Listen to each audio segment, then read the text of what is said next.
YouTube, Fiend's Legacy. I'm on a roll. I really want to get back into doing these videos because I often have a new product, new to me, and think, wow, I never really heard that before, or that's something I would have liked to known, or I really would have bought it earlier if I had known this, or I would have never bought it.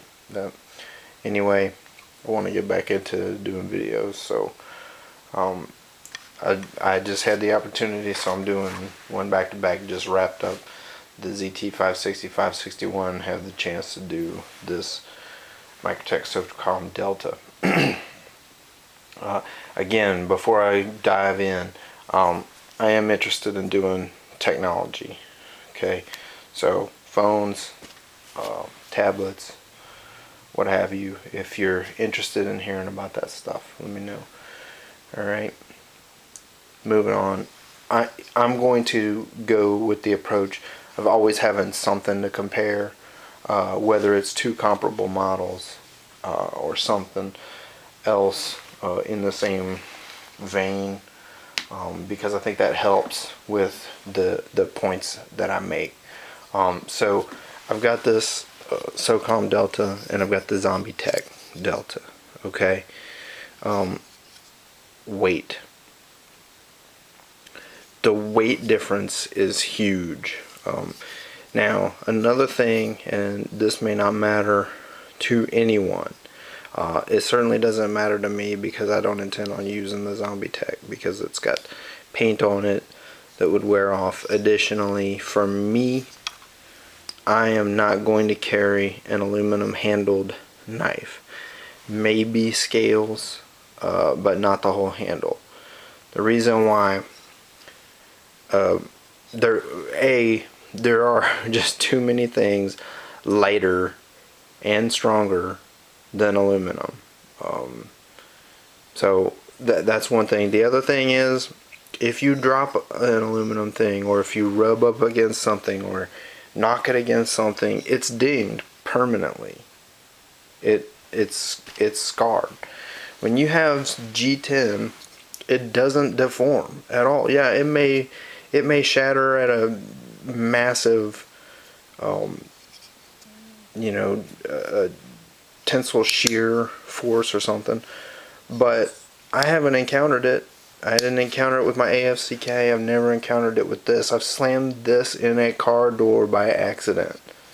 Okay, I don't stress test my stuff. My life is hard enough on my things.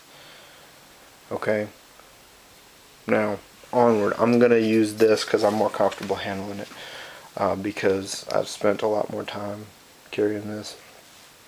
However, I have taken this out of my rotation.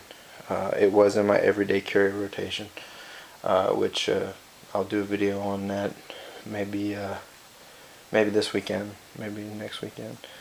But I took this out because I love this knife so much. Until I get a installed spare for it, I don't want to carry it lest I lose it, break it, anything else untoward happen to it. This is now my favorite knife. So I know what I'm talking about. My collection video, my kickoff video, I don't know that I have but half of those left, and I probably have twice as many knives. Okay, I've been busy in the years since I last made a video. A lot of tax returns, a lot of trading, a lot of selling other stuff to get knives, selling pistols to get knives. I've done. I did sell a knife to get a pistol as well, but anyway.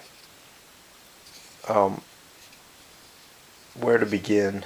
This thing is so beautiful. Now, let me make one provision. This is the stonewash finish. Okay, the grind lines on this are utterly perfect. The centering is perfect. I gotta get this focus thing figured out. Now, one thing I will say, I had to send this back for service twice. I sent it back for service once. They overdid what I sent it in for, and the knife no longer functioned.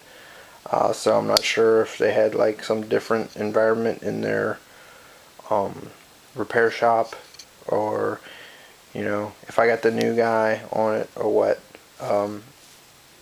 Even with 2 service calls, still, this is my favorite knife. Alright, we got a titanium clip. We have all proprietary Microtech hardware except for the T30, yes, 30 Torx on the pivot. Everything else is the tri-wings all over, including the subframe lock steel bit there. If you look at this in here where the blade stops go, it's actually resting on a titanium bushing, and then that has a yoke that goes back to this fastener right here, which is again just like the 560 561. It is a stop close only. Okay, the open stop, sorry, close stop. The open stop, this stud. Close stop, this very corrugated pin there. Has the same finish as all the other metal hardware, so it stands to reason that that might also be titanium as well. Although usually they're mating surfaces for steel, they like to have steel. Okay, this thing's about 50 to 60, depending on the temperature. That's about 50 to 60% lockup. When I got it, it was very, very tight and a 10% lockup. I'm not sure what they did, if they just knocked the hole over a little bit or what, but it definitely locks up much deeper, and it's again solid. There is no play in this in any direction. Okay. It's got the jimping here.